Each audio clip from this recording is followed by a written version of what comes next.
Bueno, antes de iniciar, me gustaría orar porque hoy tengo el gusto de comenzar un nuevo tema que sin duda va a ser muy apasionante. Vamos a leer otra carta. Vamos a comenzar a estudiarla de una manera muy minuciosa, ¿sí? Bueno, lo entendieron. Es muy específica. Y es muy linda esta carta para que podamos estar muy atentos. ¿Qué les parece si oramos? Padre, Señor, te damos gracias por esta mañana. Te damos gracias por tu palabra, Señor, por lo que nos dices a través de ella, Señor. Como siempre, oro, Padre, que hayan corazones dispuestos a recibir y oídos dispuestos a escuchar, Señor. Gracias por lo que haces en nuestras vidas. Amén.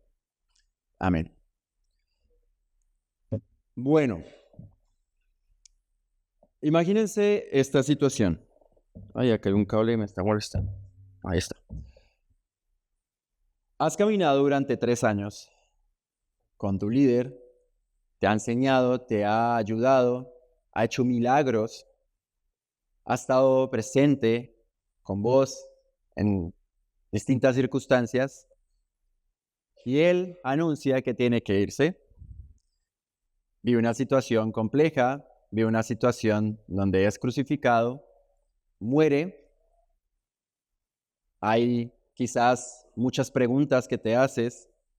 Después vuelve, pasa algún tiempo con vos y asciende a los cielos. Eso es lo que le pasó a los discípulos, que vamos a comenzar a estudiar. ¿Ustedes creen y qué piensan? ¿Cuáles fueron las emociones y los sentimientos y las actitudes que tuvieron los discípulos? ¿Qué piensan? ¿Cómo ven la situación? ¿Cómo se hubieran sentido ustedes si estuvieran en el cuerpo de los discípulos? Se va Jesús. ¿Qué tipo de sentimientos creen que tuvieron los discípulos? ¿Tristes? ¿Inseguridad? Wow, duda. ¿Qué hago? ¿A dónde voy? ¿Qué hacemos? ¿Volvemos a pescar? ¿A cobrar impuestos? Bueno, ese es el escenario que comienza en este libro. Y el libro que vamos a comenzar a estudiar de ahora en más es el libro de los Hechos.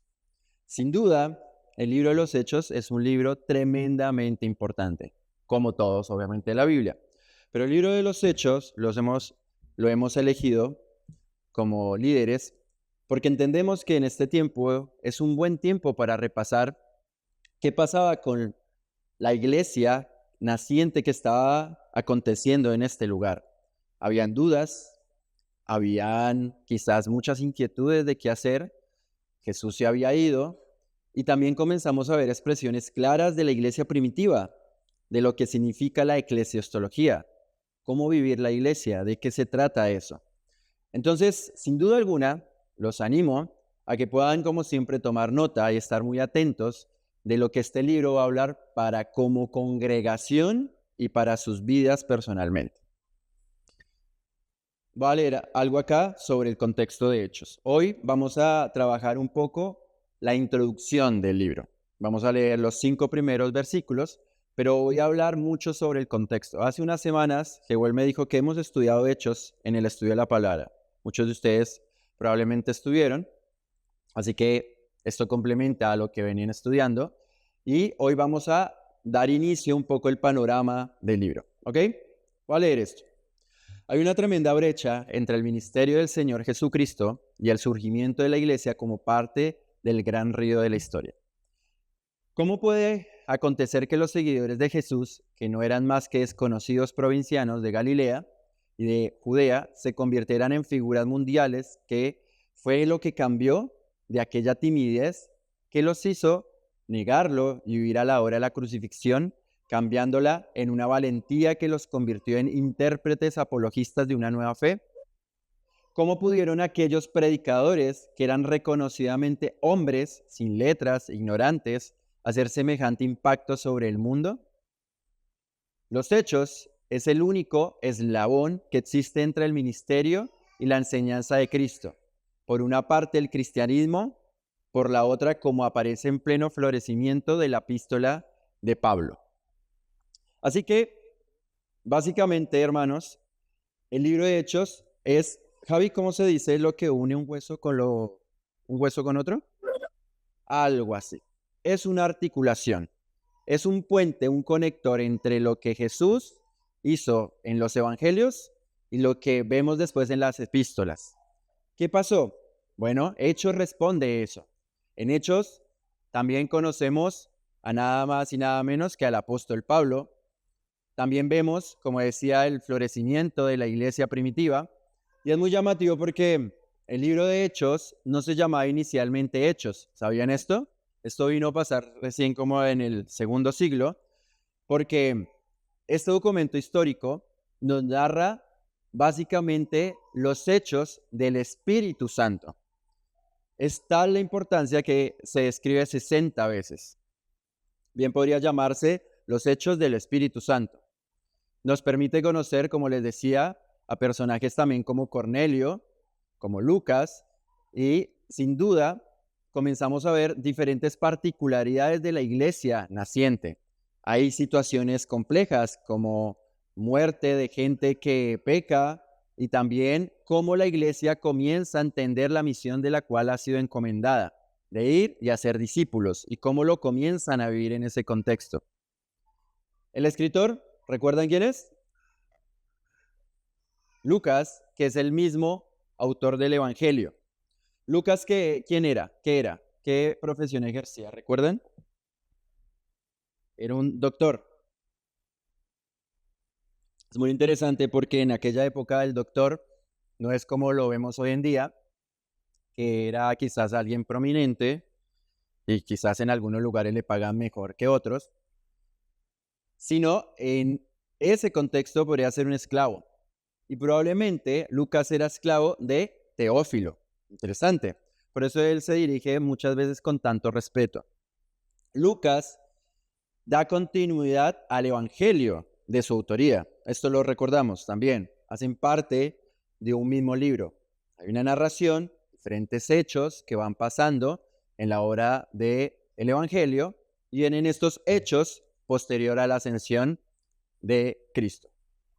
Se escribió en el año 60 al 63 aproximadamente y algunas palabras claves son el poder para testificar. Hay dos maneras de dividir este libro para que lo tengan en cuenta. Primero, podemos plantearlo de una visión donde Pedro comienza todo su ministerio de los versículos del capítulo 1 al capítulo 12. Todo es referido a Pedro y el ministerio que él hace. Y segundo, Pablo, que entra en escena. La imagen tremenda del perseguidor de los cristianos ahora es llamado a predicar el evangelio. ¿Ok? Y eso sucede del capítulo 13 al capítulo 28. O también otra manera de poder tener la visión del libro para poderlo estudiar es acerca de lo que pasa en el capítulo 1, versículo 8, que probablemente es muy reconocido por ustedes, que es cuando se le da el mensaje y el designio de ir a Jerusalén, a Samaria y a toda la tierra. Entonces, interesante porque el capítulo 1 al 7, todo lo que va aconteciendo pasa en Jerusalén. Después del capítulo 8 al 12, pasan Judea y Samaria, que era la provincia de aquel lugar. Y del 13 al 28 es la expansión a toda la tierra. Hechos es el único documento del Nuevo Testamento, interesante esto, que no tiene un final concreto. Muchas de las epístolas da un final, dice alguna salutación, da un, ok, acá terminamos, pero aquí no. Básicamente pareciera que queda inconcluso. Y está bueno esto, porque esto se toma a propósito, porque narra la expansión de la iglesia. Muchas veces hay conferencias que le llaman como Hechos 29, porque todavía esto está pasando. La iglesia siguió, la iglesia continuó. Estamos viviendo lo que el Espíritu Santo está haciendo en medio de nosotros. Así que esto es un pequeño panorama en contexto del libro de Hechos. En lo personal, me encanta el libro de Hechos, porque nosotros allí podemos ver claramente lo que es un movimiento espiritual. Es gente que Dios usa, toma el Espíritu Santo, ve claramente el ser obedientes a la misión de Dios, comparten el Evangelio, discipulan a otros y esto lo hacen con otros. Y comienza estos movimientos y a hacer alboroto en medio de nuestras comunidades y allí, sin duda alguna, aún más. Se ven enfrentados con situaciones complejas, tanto que están dispuestos a perder la vida. Si no, recordemos, por ejemplo, el caso de Esteban, que lo mataron. Tremendo, ¿no? Bien, así que eso es un poco el contexto del libro. Ahora vamos a ir, como ustedes saben, predicamos de manera expositiva, verso a verso. Entonces vamos a comenzar por los 5 primeros versículos, que es lo que nos dice el Señor a través de la palabra en esos primeros 5 versículos, para ir adentrándonos en el libro de Hechos. Así que vayan a Hechos capítulo 1, por favor, versículos del 1 al 5.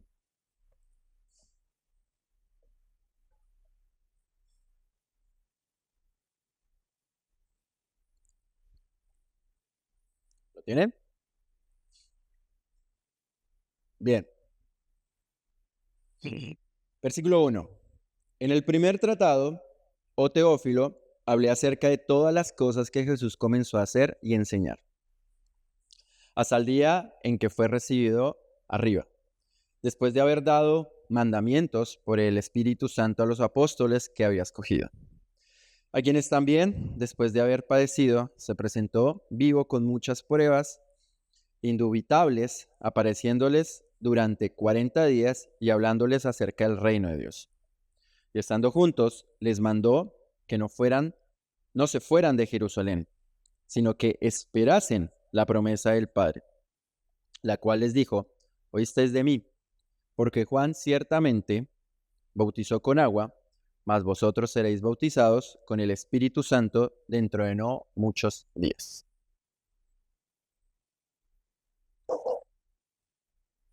Vamos a meditar nuevamente. ¿Escucharon lo que leí? Miren ustedes, les voy a dar medio minuto para que ustedes mismas hagan la lectura. ¿Qué les está llamando la atención? Si quieren, resalten algo, léanlo.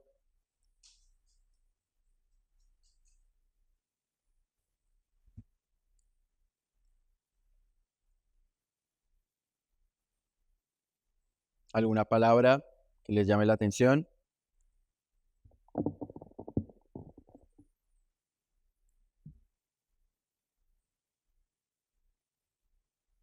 ¿Ok? ¿Tienen? Bien. Vamos por el primer versículo. Si notaron algo. Dice, en el primer tratado, oh Teófilo, acerca de todas las cosas que Jesús comenzó a hacer y a enseñar. Así que ya hubo un tratado anteriormente, ¿no? ¿Cuál era? Lucas. Se menciona el Evangelio de Lucas. Así que le está diciendo a Teófilo, si tienes dudas de la cronología de los acontecimientos que Jesús tuvo, allí tienes el Evangelio. Y está dando un seguimiento de lo que aquí pasa. Habla acerca de todas las cosas que Jesús comenzó. En el primer tratado vemos el comienzo. Y este es un gran primer punto. El Evangelio no es el final. Cuando llega el Evangelio es el punto de partida. Después de su ascensión, Jesús siguió haciendo cosas. Es el inicio de la transformación de nuestras vidas. Fíjense, la palabra comenzó. Así que comenzó a pasar algo. Comenzó Jesús a trabajar el corazón de sus discípulos, transformando sus vidas, y comenzó, y es el punto de partida. Muchas veces pensamos que el Evangelio ya está, conoce a Cristo y ya está. No, comienza un proceso de transformación de la persona a la imagen y semejanza de Cristo. Segundo versículo.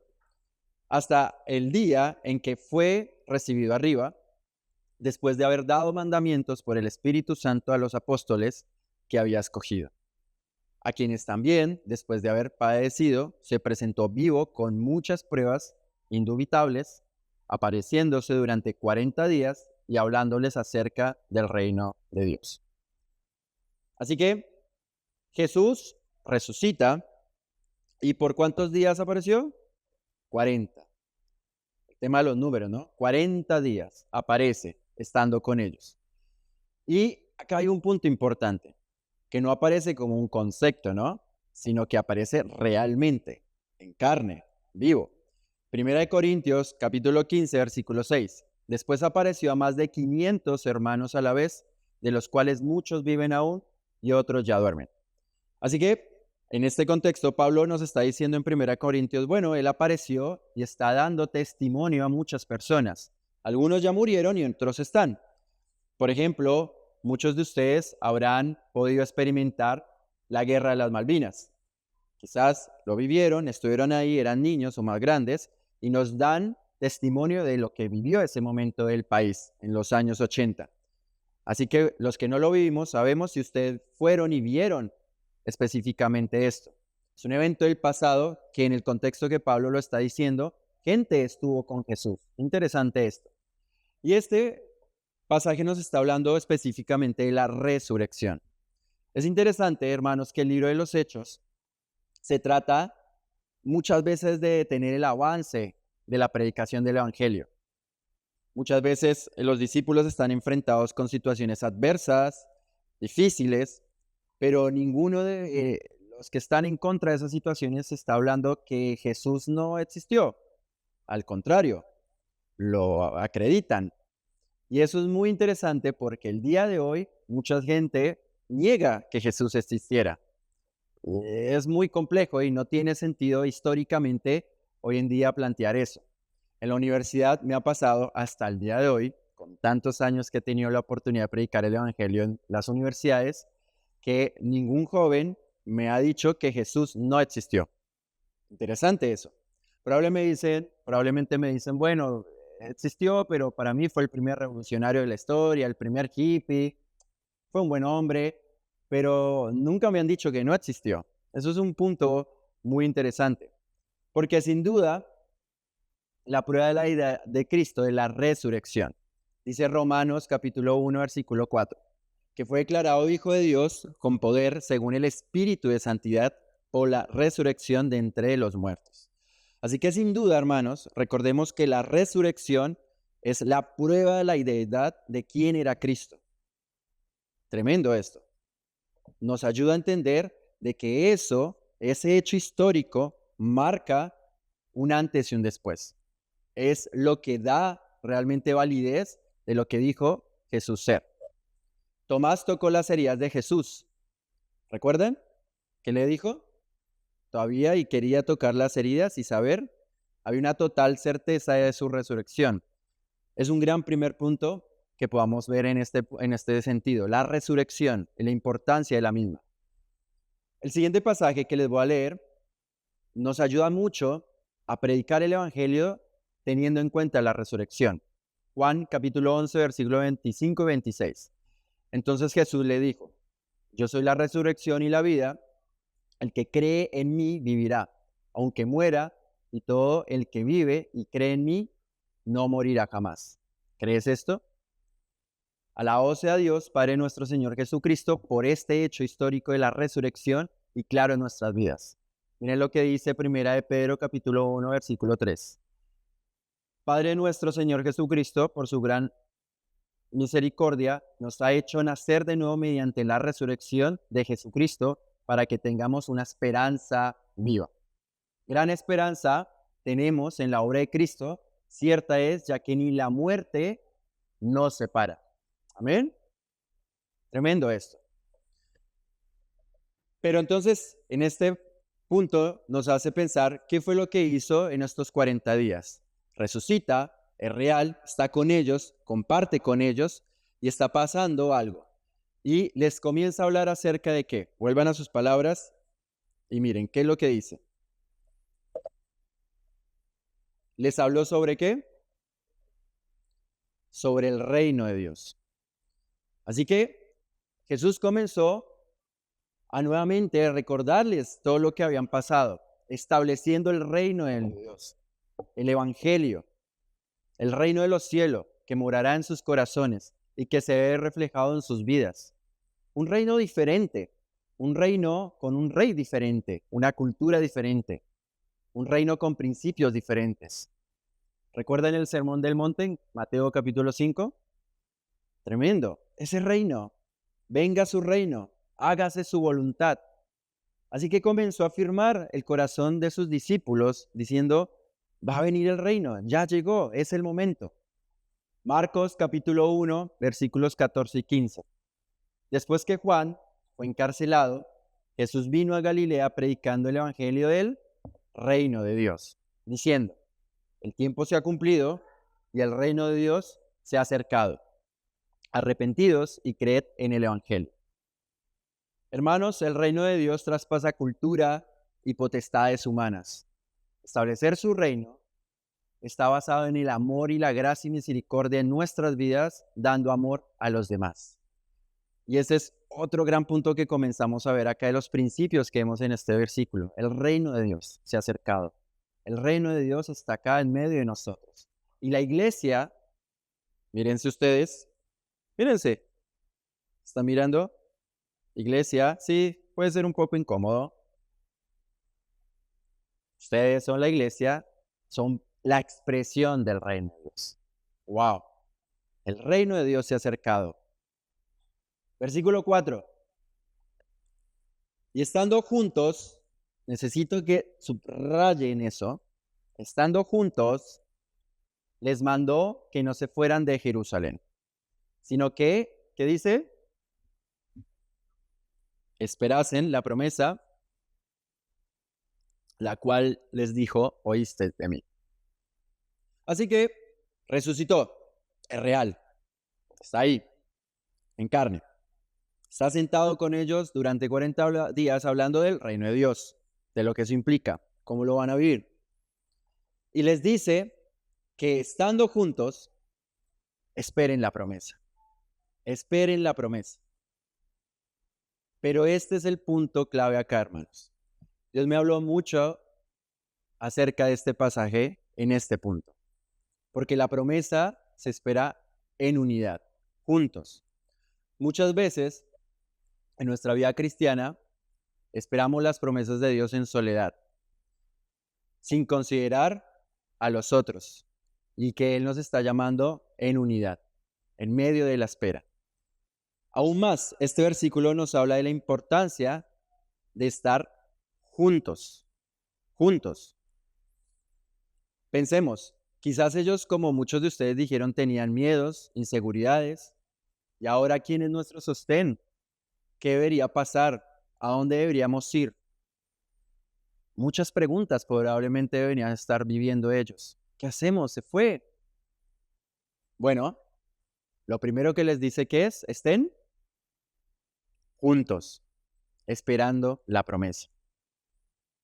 Hermanos, sin duda, la vida cristiana no está para vivirla en soledad, aislados. La vida cristiana se vive juntos, en unidad, unánimes.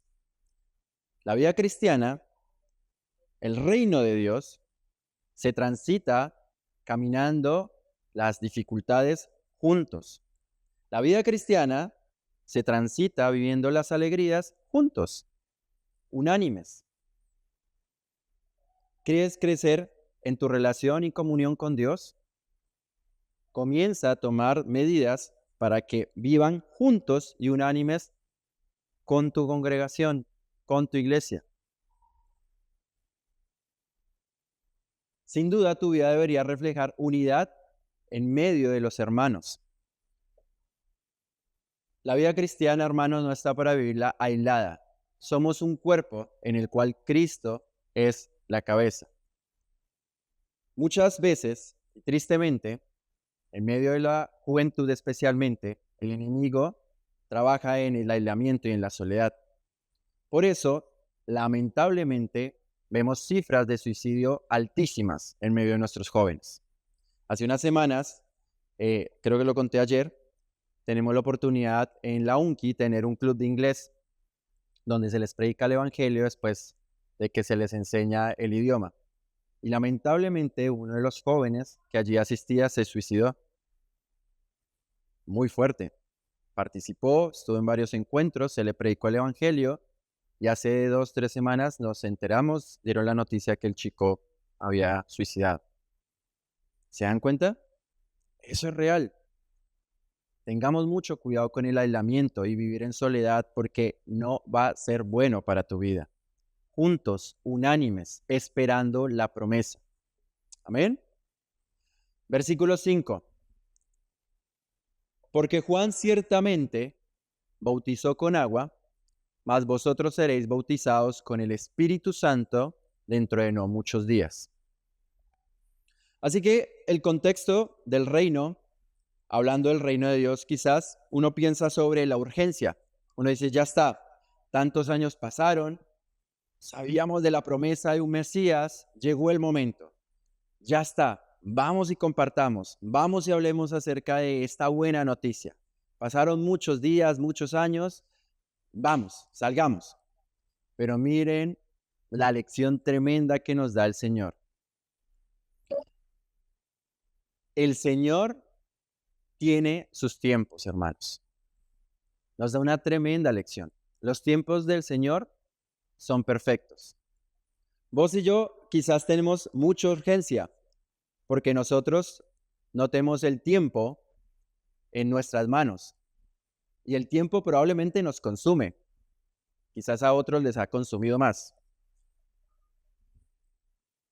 A mí me consumió ya 36 años de mi vida. Y hay urgencia. El evangelio, sí, dale, vamos, si toca predicar. Quizás puede crear un sentido de desesperación, pero Él no tiene prisa. Él tiene todo bajo control. Él lo tiene en sus manos. Antes de lanzarlo dice, wow, espere, un momento, esperen. Primero, unánimemente esperen la promesa. Esperen antes de ir a un lugar. ¿Cuántas veces, hermanos, hemos actuado de manera apresurada sin considerar, escuchar y atender la voz de Dios antes de hacer lo que creíamos que era correcto? ¿Cuántas veces hemos pensado que aunque se veía espiritual, teníamos que ir y hacerlo? Muchas veces he tenido la oportunidad en el ministerio de ir a ciudades, como ustedes saben, en nuestro trabajo, y nos dicen, pero vengan a esta ciudad, acá puede haber un grupo en la universidad, es buenísimo. Y uno de la emoción, con la urgencia, trata de ir, sin antes haber escuchado la voz de Dios. Y yo personalmente me he tenido que dar un golpe, como, ¿será que no escuché que realmente Dios me quería acá?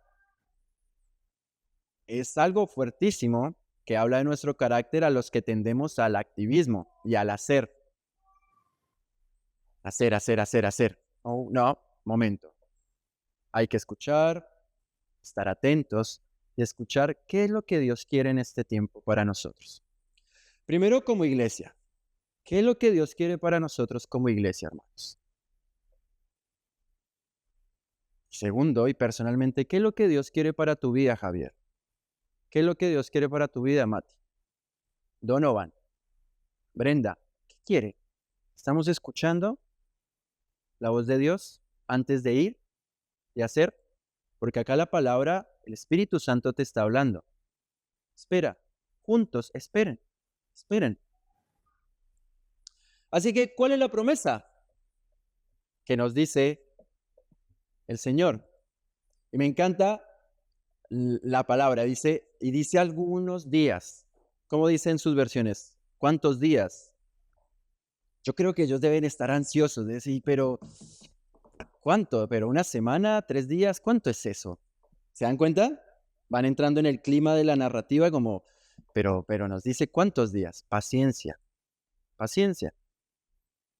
Así que la promesa es el Espíritu Santo. Voy a leer algunos pasajes basados en el libro de Juan que habla acerca del Espíritu Santo, de la promesa del Espíritu Santo. Juan capítulo 14 dice lo siguiente. Y yo rogaré al Padre y os dará otro consolador para que esté con vosotros para siempre. Juan capítulo 14, versículo 16. Consolador es alguien que camina al lado. En el original, en el griego, eso es consolador, camina al lado. Y otro es del mismo tipo. Pensé en un ejemplo, por ejemplo, como la lapicera Bic. ¿Vieron que es muy buena? Bueno, la azulita, todas la tienen, probablemente. La lapicera Bic la usas, quizás se termina la tinta, pero la cambias por otra lapicera Bic. Así que es del mismo tipo, la misma lapicera. Otra cosa sería si la cambiaras por, no sé, un lápiz o otro tipo de lapicera. No es lo mismo. Así que la figura acá trata de que es otro consolador. ¿Quién es? El Espíritu Santo. Jesús asciende y viene el consolador, la tercera persona de la Trinidad, el Espíritu Santo. Y aquí comienza a tener protagonismo el mensaje y el título de este mensaje. Esperando al Espíritu Santo. Esperando y atendiendo al Espíritu Santo. Porque como les dije en el libro y en el contexto, el protagonista es el Espíritu Santo a través de creyentes que comienzan a tener valentía, a estar dispuestos a predicar el Evangelio, a desposeer todo lo que tenían y vivir en una comunidad de fe en medio de la persecución romana. ¡Wow! Eso es un milagro. Y eso solo el Espíritu Santo lo puede hacer. Tremendo, ¿no? Juan capítulo 14, versículos 17 y 18. El Espíritu de verdad, al cual el mundo no puede recibir porque no le ve ni le conoce, pero vosotros le conocéis, porque mora con vosotros y estará en vosotros. No os dejaré huérfanos, vendré a vosotros. Tres cosas vemos de este pasaje para los que están tomando nota. Primero, habita en nosotros. Somos templo del Espíritu Santo. El Espíritu Santo está en nuestro corazón. Segundo, nos da identidad de hijos. No somos huérfanos. Somos hijos de Dios. Nos da una entidad de hijos, de familia en la fe. Caminamos como hijos de Dios y está con nosotros. Hay días difíciles, lo hemos hablado muchas veces. Bueno, acá ves respuesta clara. Está con nosotros en esos días difíciles. En esas noches largas, el Espíritu Santo está hablando a tu corazón. Juan capítulo 14, versículo 26-27, sigue allí en Juan hablando sobre el Espíritu Santo y su llegada. Mas el Consolador, el Espíritu Santo, a quien el Padre enviará en mi nombre, Él os enseñará todas las cosas y os recordará todo lo que yo os he dicho. La paz os dejo, mi paz os doy. Yo no os la doy como el mundo la da. No se turben vuestro corazón, ni tengan miedo. Tres cosas que aprendemos allí. El Espíritu Santo nos guía y nos enseña las cosas que debemos hacer para amar la voluntad del Padre. Es tu guía, es tu faro. Es el que te dirige a tomar las decisiones conscientemente que debes tomar. Hermanos, todos tomamos decisiones diariamente, ¿cierto? ¿Qué me voy a poner? ¿Qué horario voy a salir? Pero hay decisiones más trascendentales, como ¿con quién me voy a casar? ¿Qué trabajo voy a tener?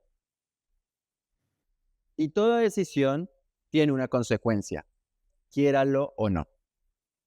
Algunas tienen consecuencias con una magnitud más compleja y otras no tanto, pero todas tienen consecuencias. Déjame decirte en esta mañana, hermano, y te animo, que sin duda el Espíritu Santo es el que te va a dar dirección a tomar decisiones sabias y no necias para vivir consecuencias que agraden la voluntad de Dios. Amén. ¿Me están escuchando?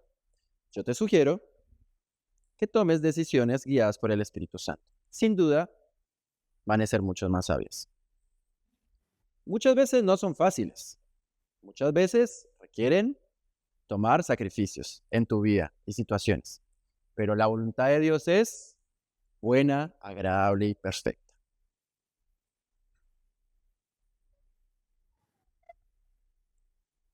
El Espíritu Santo nos recuerda todo lo que Jesús nos dice. Nos recuerda nuevamente. Nuevamente, Él se fue, pero el Espíritu Santo nos recuerda. Y a través de su palabra, que la tenemos, nos recuerda. ¿Qué debemos hacer, Padre? ¿A dónde tenemos que ir?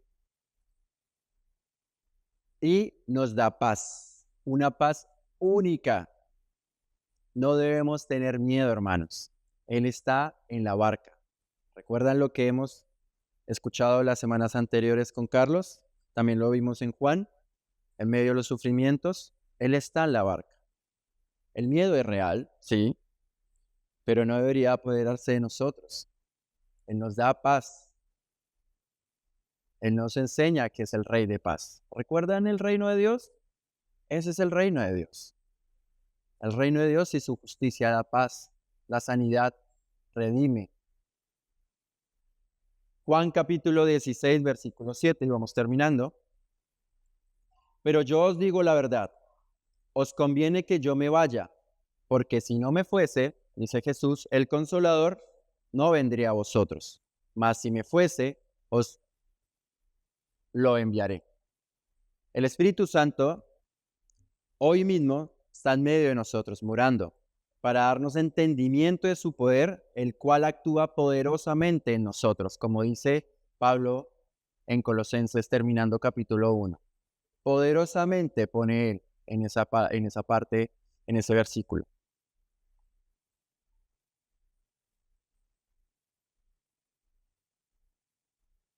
¿Tienes dudas? ¿Inquietudes? Los discípulos tenían muchas, pero nos envió en gracia y misericordia al Espíritu Santo para que nos guíe, nos ayude, nos dé paz, nos dé esperanza, nos dé discernimiento a quién escuchar, nos dé discernimiento a quién atender. Conclusión. 3 preguntas para poner en práctica, hermanos. ¿Sos consciente de la promesa del Espíritu Santo en tu vida? ¿Son conscientes de la tercera persona de la Trinidad? Dios, Hijo y Espíritu Santo. Segunda pregunta, ¿comprende la importancia de vivir los tiempos de Dios en tu vida? ¿O la ansiedad o el apuro toman más control en vos? Recordemos, están esperando esta respuesta, estaban ansiosas. ¿Cómo está tu vida, hermano, con respecto a la ansiedad, a la espera?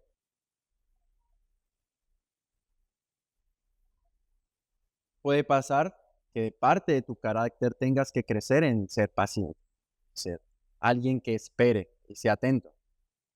Y tercero, ¿vives en unidad junto a la iglesia esperando sus promesas para tu vida? Hablamos de la unidad, de estar juntos, unánime, en comunión, nuevamente, juntos, acercándonos. De manera práctica, ¿cuándo fue la última vez que has tenido una charla con un hermano acerca de cómo Dios está impactando tu vida? De manera práctica, ¿has sido vulnerable de los pecados que quizás estás luchando en tu vida? De manera práctica, ¿haces parte de algún grupo de discipulado, algún grupo casero? Tengo entendido que en Terperly se están juntando nuevamente, ¿cierto, Mati? Hay una convicción de ánimo para ir y juntarse con otros y escucharse unos a otros juntos.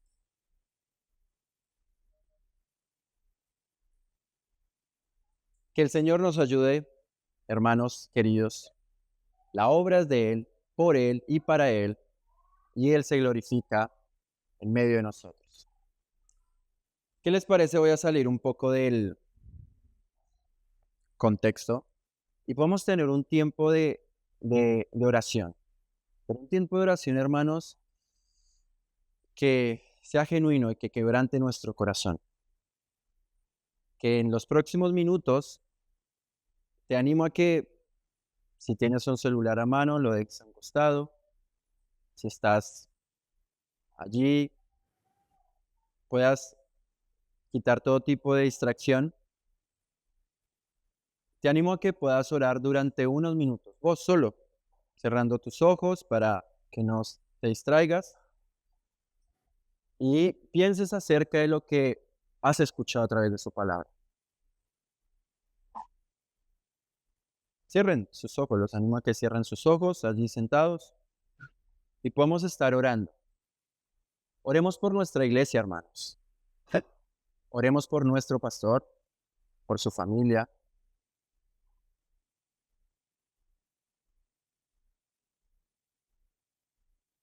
Que sea el Espíritu Santo quebrantando tu corazón. Hermanos, esto se trata de intimidad y quebrantamiento con el Señor. ¿Hay algo que te está cargando en este momento? Ponlo en las manos del Señor. ¿Hay algo que Dios te está diciendo? Hey,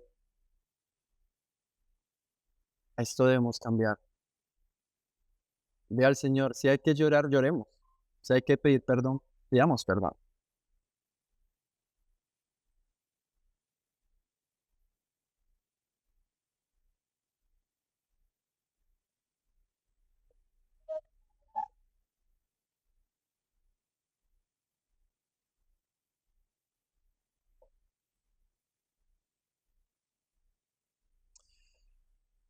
Padre, Señor, damos gracias en esta mañana. Hemos visto en tu palabra que el Espíritu Santo está en medio nuestro. Señor, es tu obra, es tu gracia. Espíritu Santo, Padre, cuídanos. Gracia y misericordia en medio nuestro. Padre, yo te pido que cuides a mis hermanos. Tú nos prometiste que en este mundo vamos a tener aflicción, pero la promesa más grande es que vas a estar en medio de nosotros. Yo te pido que quebrantes nuestro corazón. Si hay algunas actitudes de orgullo, si hay pensamientos impuros, si hay actitudes que no te agradan, Padre. Todos nosotros, Señor. De rodillas y de corazón te pedimos perdón, Padre. Te pedimos perdón porque muchas veces constantemente te hemos dado la espalda, Señor. Pero Padre, tomamos tu promesa de que tú eres fiel y justo y perdona, Señor, a un corazón constrito y quebrantado. Padre, gracias. Gracias por tu gracia, tu misericordia para con nosotros, Señor.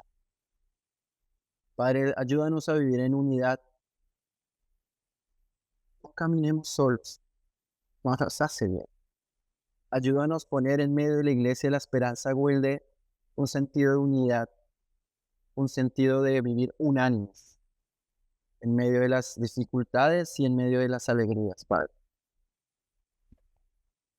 Padre, ayúdanos también a comprender lo que significa caminar juntos, Señor. Padre, gracias. Gracias por tu palabra. Gracias por lo que estás haciendo en medio nuestro, Señor. Te agradecemos hasta lo más mínimo que nos das cada día, Señor. Te agradecemos por un techo, te agradecemos por un vaso de agua, por una comida, Señor. Te agradecemos por los hijos que nos has prestado, Señor. Te agradecemos por la vestimenta. Te agradecemos por un sustento, Señor. Te agradecemos por vivir en una nación tan linda como la que vivimos. Los que somos extranjeros, Señor. Te agradecemos porque podemos vivir en esta nación y tenemos la libertad de predicar tu evangelio, Señor. Padre, te agradecemos por las autoridades de esta iglesia. Te agradecemos por las autoridades de nuestra nación. Padre, ayúdanos a vivir de la manera que te agrada, Señor. Como vamos a leer en Hechos, Señor.